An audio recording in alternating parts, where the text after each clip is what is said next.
آپ صلی اللہ علیہ وسلم کے نگینہ پر لکھا ہوا تھا محمد رسول اللہ، 3 سطروں میں لکھا ہوا تھا، محمد نیچے، رسول درمیان میں، اوپر اللہ۔ حضرت ابو بکر صدیق رضی اللہ تعالیٰ عنہ نے کنندہ کروایا تھا نعم القادر اللہ۔ حضرت عمر رضی اللہ تعالیٰ عنہ نے نقش کروایا تھا کفا بالموت واعظا۔ حضرت علی رضی اللہ تعالیٰ عنہ کی انگوٹھی پر تھا للہ الملک۔ حضرت حذیفہ رضی اللہ تعالیٰ عنہ اور حضرت ابو عبیدہ بن جراح رضی اللہ تعالیٰ عنہما کی انگوٹھی پر تھا الحمدللہ۔ حضرت باقر رحمۃ اللہ علیہ کی انگوٹھی پر تھا العزت للہ۔ حضرت ابراہیم نخعی رحمۃ اللہ علیہ کی انگوٹھی پر تھا الثقۃ باللہ۔ حضرت مسروق تابی رحمۃ اللہ علیہ کی انگوٹھی پر تھا الحمدللہ۔ حضرت آدم علیہ السلام کی انگوٹھی پر تھا لا الہ الا اللہ محمد الرسول اللہ۔ میرے دوستو، یہاں یہ بھی سمجھیں، میدان محشر میں ہر ایک اپنے نام سے پکارا جائے گا، لیکن آدم علیہ السلام ابو محمد کے نام سے پکارے جائیں گے۔ سبحان اللہ۔ آگے سنیے، حضرت جعفر صادق رحمۃ اللہ علیہ کی انگوٹھی پر تھا العزت للہ۔ حضرت موسیٰ علیہ السلام کی انگوٹھی پر تھا لکل اجل کتاب، ہر ایک کی موت کا وقت لکھا ہوا ہے۔ حضرت سلیمان علیہ السلام کی انگوٹھی پر تھا انا اللہ لا الہ الا انا محمد عبدی و رسولی۔ بعض حضرات یہ فرماتے ہیں یہ انگوٹھی جو تھی یہ منزل من السماء تھی، آسمان سے اتاری گئی تھی۔ حضرت رشید احمد گنگوہی رحمۃ اللہ علیہ کی انگوٹھی پر تھا رشید احمد۔ حضرت شیخ رحمۃ اللہ علیہ کی انگوٹھی پر تھا الہی عاقبت محمود کردن، الہی عاقبت اچھی کرنا۔ ابن سیرین رحمۃ اللہ علیہ کی انگوٹھی پر تھا حسبی اللہ۔ مفتی مظفر حسین رحمۃ اللہ علیہ کی انگوٹھی پر تھا در دو جہاں مظفر حسین، کہ دونوں جہاں میں کامیاب حسین ہے نہ کہ یزید۔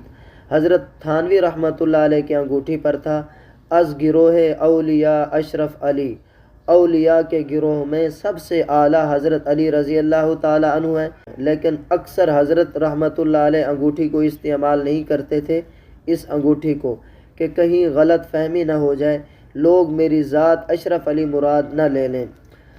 پہلے بتایا حضرت ابن سیرین رحمۃ اللہ علیہ کی انگوٹھی پر تھا حسبی اللہ۔ بعض اکابر دیوبند کی مہر تھی وَأَمَّا الَّذِينَ سُعِدُوا فَفِي الْجَنَّةِ، اگر جنت میں جانا ہے تو نیک بخت بن جاؤ۔ بعض اکابر نے اپنی نقش پر یہ لکھوا دیا احفظ اللہ یحفظک، اللہ کے دین کی حفاظت کرو، اللہ تمہاری حفاظت کریں گے۔ حضرت عبداللہ بن عمر رضی اللہ تعالی عنہما اور قاسم بن محمد کی انگوٹھی پر وہی نقش تھا جو ابو بکر صدیق رضی اللہ تعالی عنہ کا تھا، یعنی نعم القادر اللہ۔ میرے دوستو، وکان فصہ حبشیا، نگینہ حبشی تھا، یا تو حبشہ سے لیا گیا تھا اور انگوٹھی میں جوڑا گیا تھا، یا پھر یاقوت کالے رنگ کا تھا۔ علامہ سیوطی رحمۃ اللہ علیہ فرماتے ہیں فص یعنی نگینہ حبشی زبرجد کی ایک قسم ہے جو حبشہ کے ملک میں ہوتی ہے۔ میرے دوستو، ہجرت کے 6 سال آپ صلی اللہ علیہ وسلم نے ذی القعدہ کے مہینہ میں مختلف بادشاہوں کو دعوتی خطوط لکھنے کا ارادہ کیا۔ صحابہ کرام رضوان اللہ علیہم اجمعین سے مشورہ کیا تو صحابہ نے عرض کی یا رسول اللہ، وہ اس خط کو قبول کرتے ہیں جس پر مہر لگی ہوئی ہو۔ تو آپ صلی اللہ علیہ وسلم نے اس ضرورت کے تحت انگوٹھی بنوائی، اور آپ صلی اللہ علیہ وسلم نے دعوتی خطوط ہجرت کے 7ویں سال کے شروع محرم کے مہینے میں ارسال فرمائے۔ ایک قول یہ ہے حضرت عمرو بن سعید رضی اللہ تعالی عنہ جب حبشہ سے آئے تو انہوں نے انگوٹھی پہنی ہوئی تھی۔ دریافت فرمایا یہ کیا ہے؟ تو انہوں نے عرض کی یہ وہاں کے باشندوں کی ایک عادت ہے جس کو اللہ کے نبی صلی اللہ علیہ وسلم نے پسند۔ میرے دوستو، مردوں کے لیے سونے کی انگوٹھی ناجائز ہے۔